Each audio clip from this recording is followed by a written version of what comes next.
Dear Venerable Sisters and Dhamma friends, today we are going to start another question and answer session. Need no any further introduction. I will invite Sunil to present the already written questions to the discussion, and meanwhile cordially inviting others if there are any statements or questions to be presented. Venerable Bhante, please explain the connection between mindfulness and neuroplasticity. Please explain the connection between mindfulness and emotional intelligence. There is no, direct connection, but we can say if you are mindful, you will realize the neuroplasticity. If you are not mindful, you will realize that nervous system is hardwired circuit. Or otherwise you can say, if you are mindful, you will realize anicca sanya. If you are not mindful, you will be in the same old nicca sanya. These are the relationship with these two terms. And the second one is mindfulness and emotional intelligence. So that you can relate only if you are mindful and your comprehension is there. You have moral shame and the moral fear. Emotional intelligence means that is moral shame and the moral fear. That is to call healthy shame and the healthy fear. Or in Pali, mindfulness and hiriotappa. So if there is someone is still appear like very cultured, very social, and have a social intuition, the dimension in their mind, they are very intuitive about what is happening in the society. That is what the religious part of that is, the moral shame and the moral fear. But if you are not mindful, you are just merely acting, just to satisfy the society. But you are mindful, still you have the same, but it is leading you to the Nibbana, and it is not a mere camouflage. So this is the difference. So therefore, kind of a emotional intelligence that you can learn in the Western terminology, it is never referred to any realization things as they are. It is just to become a good orator or good leader, and kind of thing. It is measured by political, economic and social gains. But same thing you earn through the mindfulness is far-reaching. Ultimately you can go to the Nibbana too. So these are the vague, meager kind of relationship we can give as a theoretical answer for the moment. Venerable Bhante, during the retreat I have got over the habit of dozing off at the meditation cushion by moving to walking meditation, and if that doesn't work, by stopping the meditation and going to sleep. I have also been able to increase time I can sit for. I realize that a lot of time is spent on planning. I am getting better at non-reaction, seeing it as an opportunity to see the working of the human mind and bring the attention back to breath. Thank you. Dear Bhante, you said you should observe 4 elements, note them when you do Anapana. Please tell me the difference. No, that question, the wording is not proper clear. You may please repeat it the same. Dear Bhante, you said you should observe the 4 elements, note them when you do Anapana. Please tell me the difference. It's kind of a lead is there, but the word used are not proper. What I am telling is, when the elements are there, you are just mere observing. As far as the Anapana is there, you can either be observing or noting. Because Anapana is something conventional. Four elements are more towards the absolute. So absolute, don't note, just observe. As far as it is in the conventional, standing up, sitting down, bending, stretching, rising, falling, everything you can note if you wish. Or otherwise you can just observe. That don't note absolute. This is the thing I would make clear. Garu Swamin answered. Yesterday we listened to various experiences of yogi, and sorry to say, Bhante, we got so confused. It is not like telling you question and experience and get you your good guidance. We observe noble silence and doesn't share each one's experience. But now we listen to all when we listen to all concentration vanishes. You think about their experience. Bhante, please reintroduce individual interviews. That will solve each one's problem. And save time. Bhante, please forgive me with the question of individual interview. I want step by step. That will certainly help newcomers as well as senior yogis. Witness. No, this observation you can do pros and cons in individual interviews as well as the common interviews. So this is one opinion. So if others also would like to contribute towards that, this is an opinion poll, whether we should go for common interviews or individual interviews. That's still open, but now for the last 15 or 20 retreats, we have gradually shifted into these common interviews. So therefore, I am in favor of it, but not adamant on that. So therefore, if any opinions available that individual, one person's opinion is just a suggestion. If others are seconding it, we can go back, but only for this retreat. But on principles, we have decided we are going to increase the number of yogis. Soon, once that building is finished, we will be shifting from 40 to 60. And they are very difficult to have personal interviews. Maybe there may be some kind of a sacrification of the personality or privacy, but some other may interpret the same thing in a different way. They are much exposed to the breadth of the human experience, even though it is not really parallel and not really addressing to you. This is the world, this is the way these complications are there. So, but we are here talking not for gossiping, not to put something up or critical it.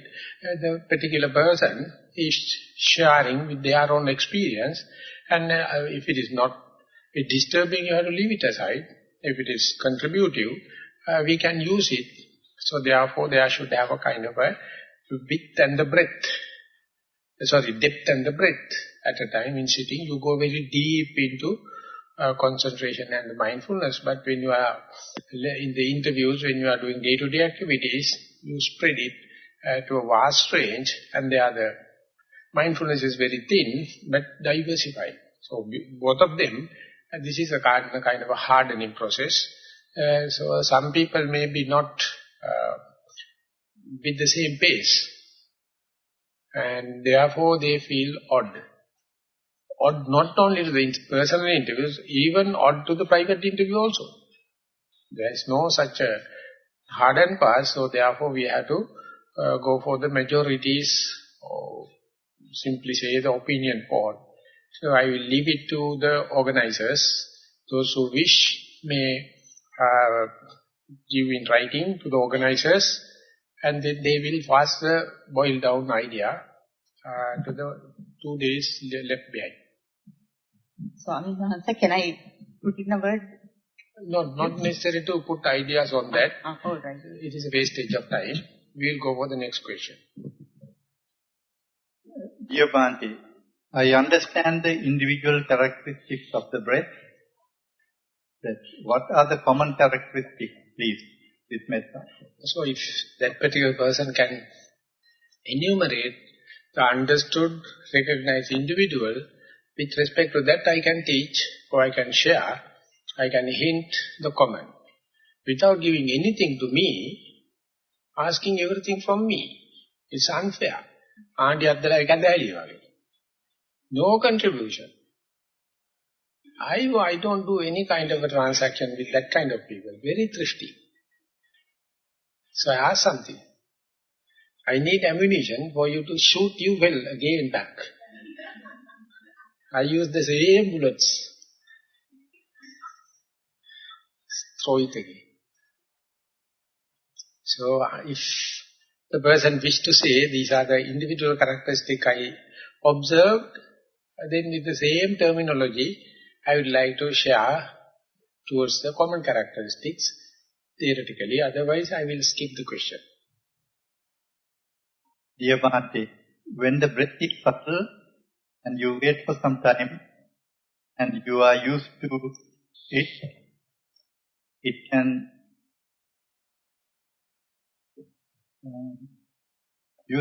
it can practice directly to your mind, to space, as it was told yesterday when answering questions. Please explain to us steps like you teach us about breath, and please let us know some truths which explain this. Thank you. It's not very clear. Not clear even to me. I can understand where the lead. It is the adverting to the question, what is the necessary, what is the thing expected. So that particular person has to rephrase the question now or rewrite it. Then we may be using the time in an efficient way. Otherwise I have to do a lot of imagination and assuming that is no good. So please give me some directions. Dear Bhante, when at the deathbed, even with some degree of consciousness, I am sane. I am sane unless well trained. One feels fear. Perhaps the chances are that one might chant Buddha Guna as opposed to watching the breath or the pain or even the feeling of fear. It is said that your Chutasita has an enormous bearing in your future birth. Bhante, can you please explain?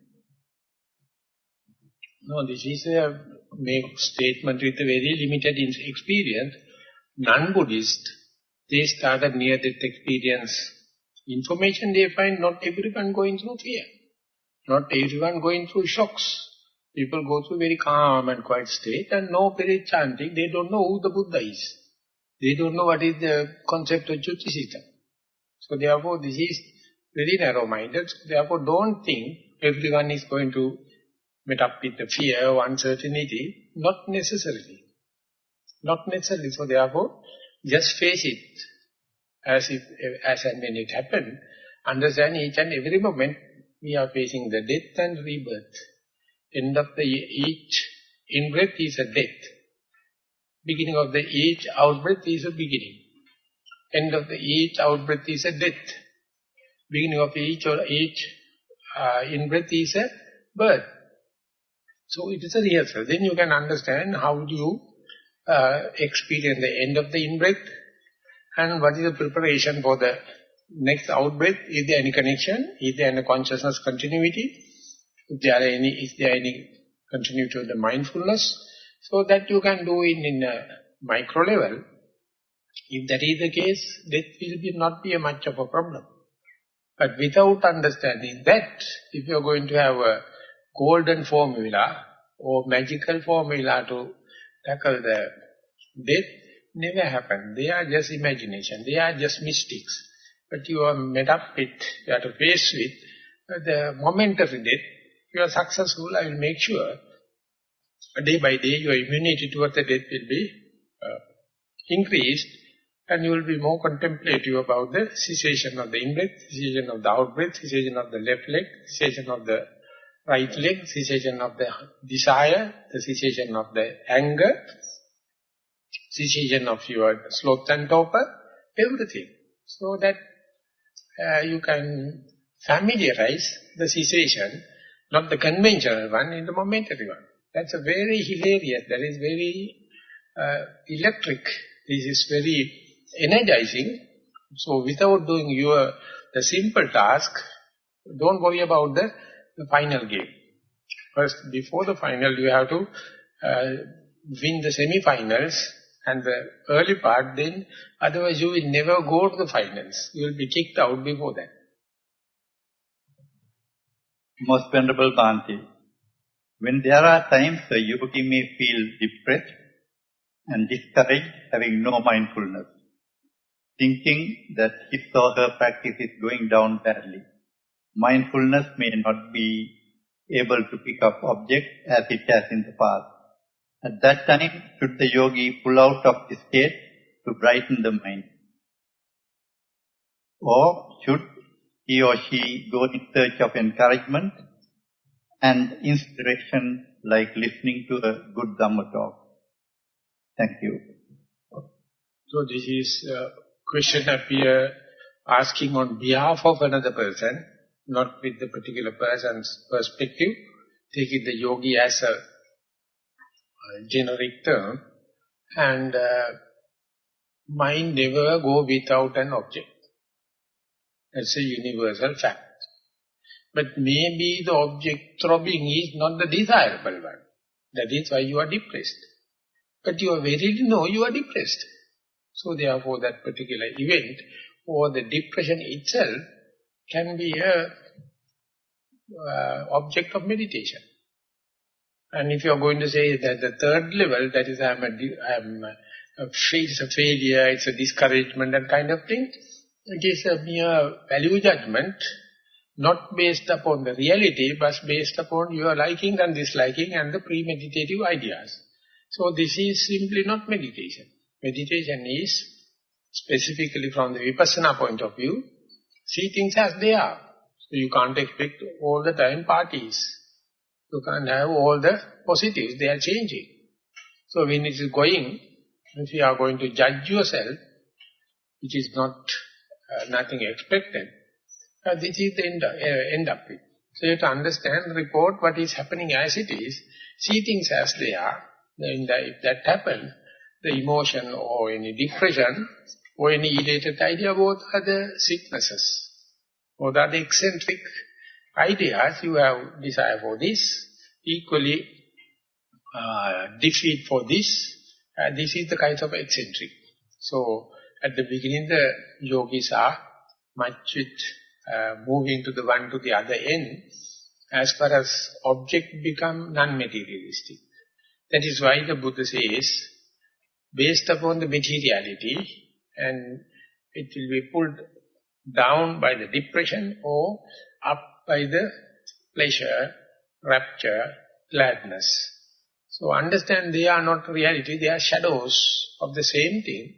So if you are based upon all the judgment and valuation on the shadows, definitely you are making a dream world and end up with eccentric decisions. So pull it back to the as much as possible primary object, the materiality, or otherwise take this depression itself as object of meditation, or your gladness and rapture as the object of meditation. That is how you are developing.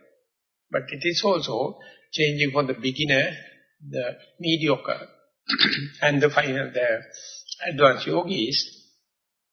So this situation explained, nothing abnormal. It is well within meditation. Only that wrong decision arrived, and upon colored by that wrong decision, everything has written. But take it to the perspective, my main task is to see things as they are. The meditation is to see things as they are, not to see pleasure principle. Then nothing gone waste. Everything is a reality.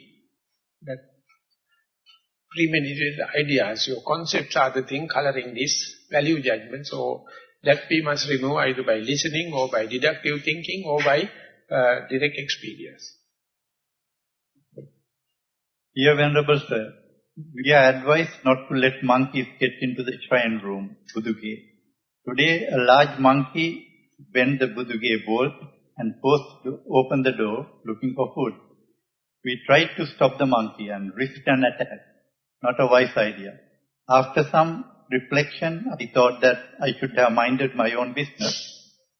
Buduges and Buddha statues are also anicca, so maybe we should have let events take their natural course. Metta is wiser than reaction. Please advise us, the city folks, on how to handle such an event. Very difficult. The only thing is, We have been in this monkey's position in our evolution. And now we are a little bit advanced. For this kind of thing, not a problem for monkeys. They never think about, they don't have conferences, they don't have conventional, they don't have constitution. They attack and eat and go. But we try to avoid. And up there, you have to go and see the new dining hall. They jump into the handle and then slam open, and the monkey gets the free lift to the food table, go there and grab it and go. And we go there, jump and eat. And they are always surrounded with themes. So, at the time you have to eat food, at the time you have to eat pleasure. How the monkeys are giving these things. So that is what the living in the forest. We can say, don't entertain it, but we don't know the language of monkeys. We can't advise monkeys. We can only advise those who know language, but it is not enough, not sufficient enough. We wrote the wildlife department. First day they came, they told that, I'm sorry, we did not bring the trap. And next day he told, now I am handling with the elephants, on the way back I will come, but he never come. Right. But even then it's unfair to remove the monkeys from the forest. One day there's a mother and son, the daughter both meditating. There has been a family problem in the monkeys and they were fighting. And while the dar monkey is going by, that daughter, his handkerchief fallen. And while she was bending to take, the monkey thought that she is going to take a stone and jump and eat the leg. It was not much of a damage, but scratching and kind of, it's a big hahu. And mother also disturbed. When I am coming, both of them are sweating and waiting, because rabies may be the problem. So when I am patiently questioning, the daughter told, no, but nothing to worry. I will take alcohol swab. Cleaning, nothing to worry, because I know the mistake. They were in a very moody situation. Unfortunately, my handkerchief dropped. When I am bending, miscalculated, thinking that I am searching a stone and scratched. So that is the one the Buddha mentioned. When you are entering the forest, you are blessed because thinking about the route, you may step on a serpent. And the paths are not paved. So you may fall down and knock your head. And no one to call. So that is the bliss in the forest. That is the forest life.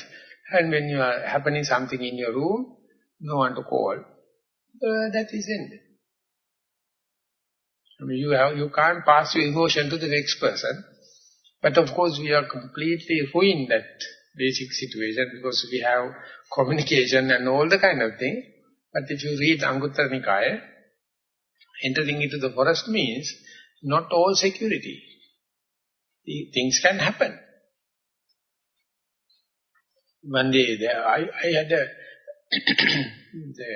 went to the bed much earlier, and while reading a book, this is my sleeping tablet, and I felt little dozing. And all of a sudden, telephone went ringing. When I'm going there, the huge serpent is at the door. And after taking 2 rats or something like that, there's 2 bumps there. And door is much open. So while opening, I wanted to go and ask the serpent to get out. But it is asking key for the next room. I told no, that you have to get out. And while I am doing, some person is coming in. Then I told, don't come, there's a serpent. Then the other person asking from the phone, and say, where are you? Is it in your room? Is it a serpent? Then I told, don't worry about, tell me the subject. I never mentioned that I am in a rush. And later the fellow went out, and there's a hole for the wiring, and inside going there, it's a very calm and settled down. Because after the big meal, the fellow can't move. So then I wanted to ask to go out, but he is not listening. I put little kerosene oil. No. Then there was a baygon spray.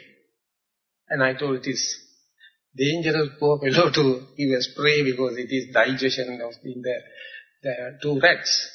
So some or the other we asked him to get out and he just went down there. Next day when I go to the workshop and open, he came and asked, what do you need? And went back. So the other person came, then I told, you have the welding mask there. Don't use for the moment because monkey is sitting there. Serpent is sitting there. And when they come, they got a little disturbed. Again disappeared. We don't know where. And when I opening the door, it was in the switch, the serpent. So I thought that please wait till I take the breakfast and come. And luckily it was there. So put into a bucket and show. Next day when I go to the toilet, there's a tarantula, comes like this, big one. So I put the bucket and put the plate and kept it there. So when the people come, I showed it is not the poisonous. But when you look at, you become feverish. It's a big fellow. So sometimes maybe without asking, sometimes we take photos. It is wrong. But anyway, that is the only happiness we have in the forest. But in a way, these kind of visitors are coming. And immediately if you forget to close the doors, the whole gangs of monkeys go inside, one fellow is at the gate, and you are really at danger. Even if you go out, go in.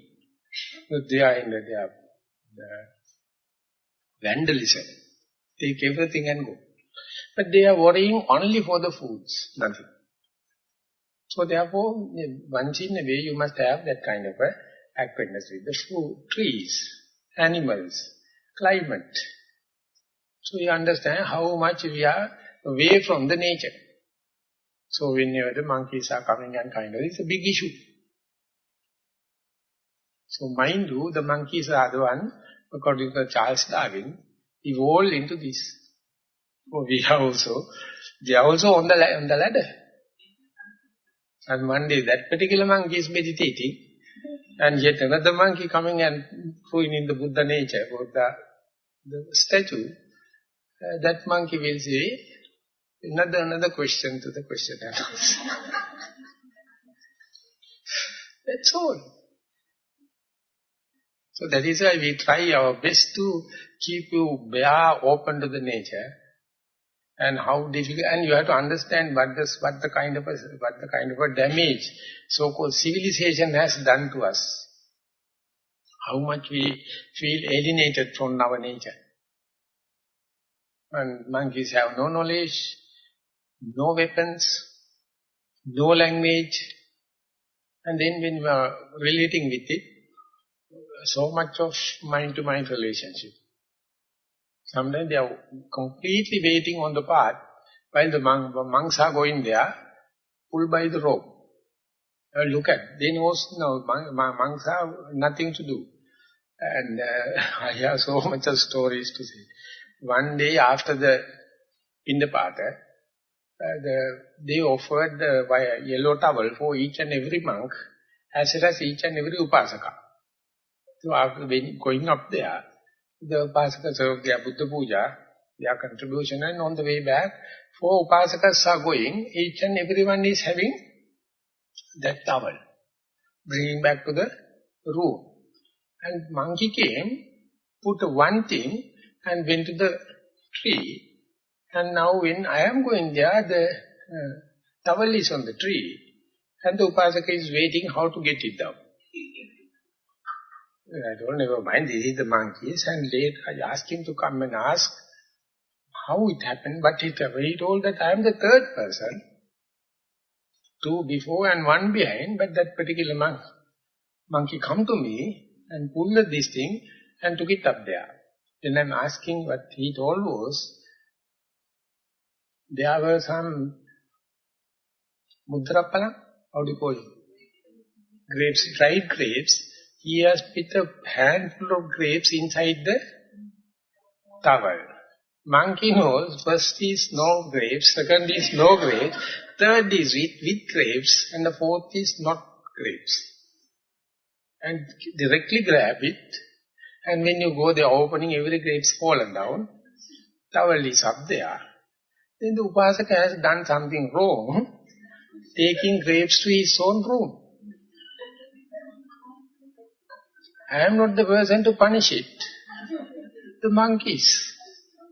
That is why Buddha says, don't keep food item in your room. So you can't understand what is wrong with having a food items in the room. And we also mentioned, if you have anything, keep it in the dining hall. When you finish, go without food. No problem. So this is again the cause-and-effect relationship. Nothing wrong with the monkeys. And you get the due message. And don't look at thinking this world is a human world. This is a common place for living beings. We are in such a awkward kind of thinking. It's a human world. Then we think no one disturb humans. But human has rights to disturb anything. The world, the animal and everything. But it never happens. So the people, you people living in the towns, living in so-called amenities and facilities, we feel so sorry. We feel so sorry because how far you have gone away from the Mother Nature. Going away from our basic situation. And now it becomes legal questions. Huge, severe problems. And you don't know how much you are bearable, you are responsible for this. You think that we are very innocent and therefore the other party is the problem. No. If you are claiming this as a human world, you are answerable each and every question in the human world. If you think that you create the world, you must be accused for each and every mishap in the world. So therefore, don't rush to claim this as a human world. It's a world, common platform for all the beings. So if you have no any encounters with the serpents and the monkeys and kind of thing, what a bias, what a stereotype, what the artificial life you have, and what kind of a phobia, and what kind of a situation we have created by so-called civilized world, clean world, silent world. That is highly artificial. And in a way, come and live like a monkey. So, with that happening, such a thing into the question and answer session. We'll go to the next. Dear Bhante, please see if my understanding is right. Today I was able to sit for nearly 2 hours. During these 2 hours there were many thoughts, most of the time without a thinker. Sati kept on coming back to the breathing. With immobility over a long period, I became like a log. I realized I was in a no pain, no pleasure state, but saw no light or not have any sensation. I got up, walked a bit, had some water, took the pad and started writing this. Actually aware that every point of the action. My question: was my mind in a ekaggatavaya situation, as at some points there were thoughts at all times, however the mind was calm and peaceful? Thank you. So this is some kind of a combination in the mindset. And if it appears as if experienced for the first time in the life, so therefore it is something novelty. So in order to have a kind of a reification, in order to have a recognition, you have to repeat it again and again. Then only you can give a fairly reasonable name. Otherwise, your experience is not enough. But you feel novelty, you feel something new. So, don't try to reduce it to a label. The Buddha says it is defiled by a name. He says he can't find anything in the world not defiled by a name. Anything named but a defiled mind. Otherwise labels are not necessary. That is why the Nibbana, you can't have shape, you have colors. It is not possible to articulate. But whenever something happens, we also recognize it from the others and we wish to put a label. And then we think we know. Ultimately, we know only the label. More and more you put to the label, you are more and more distant from the reality. So therefore, label is must for communication with others. But to understand, experience, label is the mere distraction. Label is the mere cut-off. So therefore, don't worry about the labels.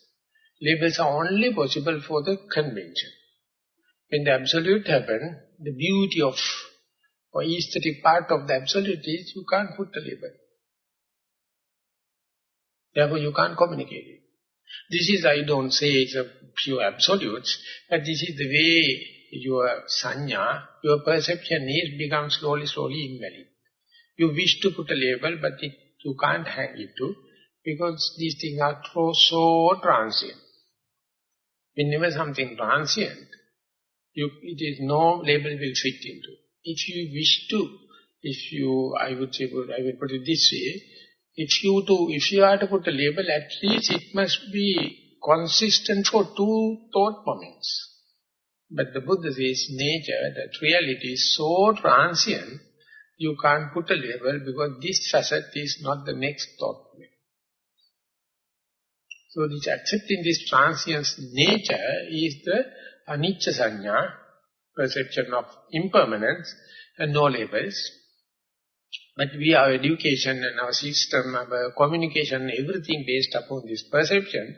Therefore, even the thing is there, if the label is not there, we feel lacking. We wish to put a label. Mind you, soon you put a label, it becomes second hand. Nothing original carried labels. Label is for recognition. This is the cognition. Recognition will happen according to the label, because same experience never repeated. So therefore, practically, the valid question is, if at all, if this is a kind of a situation rather free of defilements, what are the ways and means to go back to that situation and maximize that situation? That is the only practical questions, rather than putting a label. So therefore, maybe it is represented by ekaggata, but don't rush. You have to have a suspended decision and evenly suspended attention. Repetitive attention, without a choice. Then ultimately, you will be more familiarized. It will be under your very nose. You mastered, you seasoned it, and no rush, no necessity for decision. That is the time you are free from tension. You are free from frustration. You are free from neurotic connection. So that is the way we are leading. So therefore, this, whether it is correct or wrong, no problem. Please repeat, please continue, so that this can be more and more frequent. Venerable Bhante, how does knowing of body knowledge help in meditation? If you do not body knowledge, you are creating mental and physical disease. If the mother has no mother knowledge of the mother, the child can't thrive, live. Mother knows, because the child do not know, therefore mother knows, this crime is for sleeping, this crime is for food, this crime is for mosquitoes or kind of thing. But the child is just showing symptoms, the signs. But the mother knows. Exactly you must be motherly towards your body. It is always emitting signals. If you are not heeding and listening, And if you are concerned about the others' bodies and other places and the past and the future, these, after a certain amount of signals, it transgress, manifest as a disease or mental illness. So therefore, if you wish to nip it at the bud level, listen to body knowledge. When you are eating, your tongue is doing a food scientist job. And every signs in the nature are really helpful if you're really sensitive to your signals emitting by the body. So therefore you have to be internalized, you must be inside, very sensitive, listening to the body. But our whole interest, unless otherwise you are a meditator, outwardly. So therefore, you forget about the body, ultimately you become alienated and ultimately suffer physical and mental illness. So therefore, if you wish not that kind of a transgression or obsessional kind of defilements, be aware of the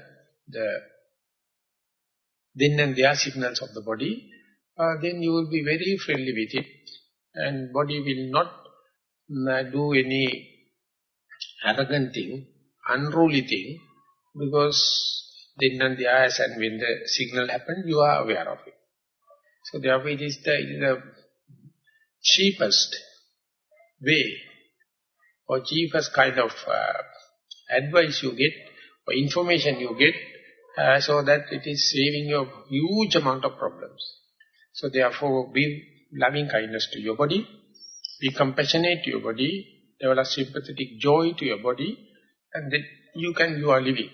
Otherwise you are just showing and posing, and you are living in dreams, living in future rather than the present. Venerable Bhante, could you please explain Vibhanga and Vichara? Are they merely thoughts?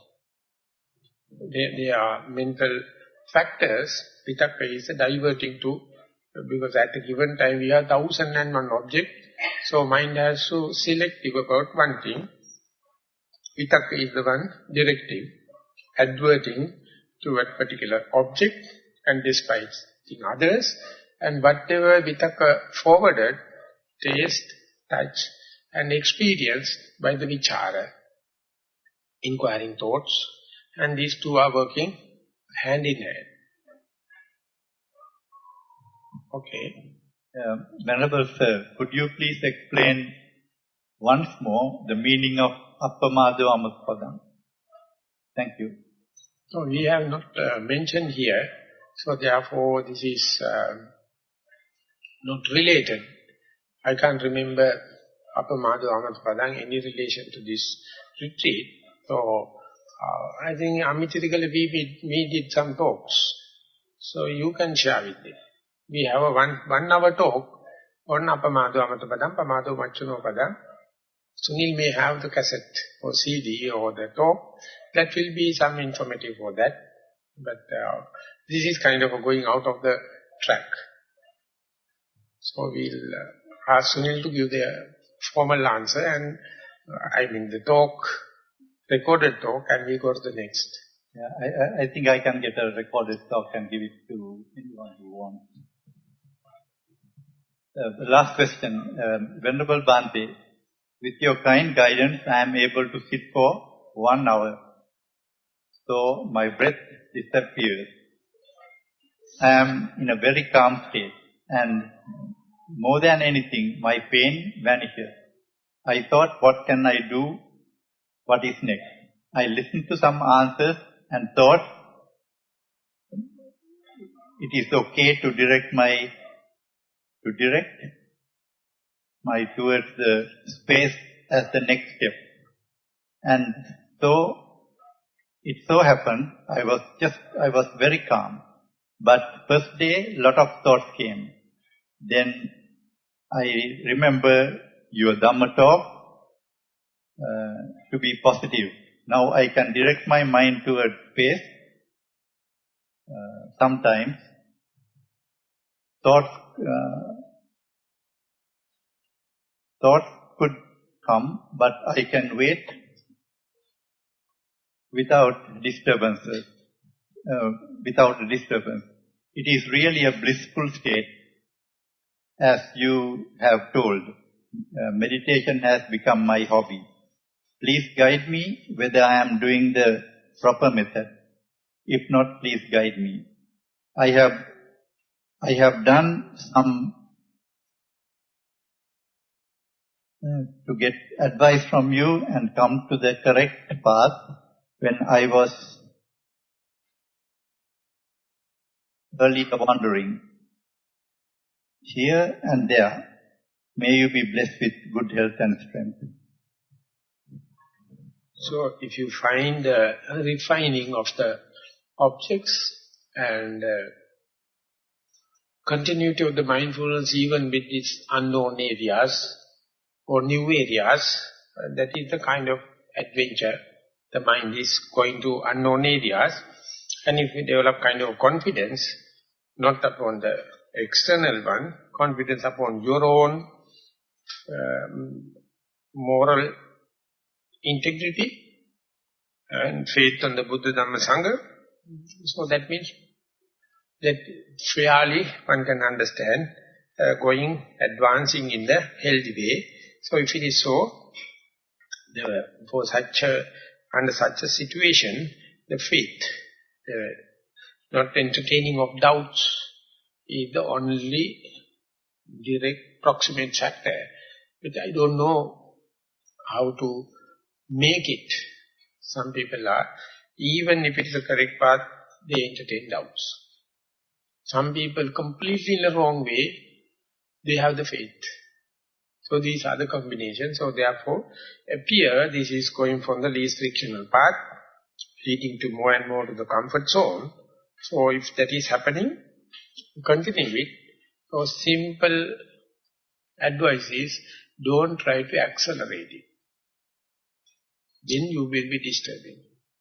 Just let it happen to go into its own accord.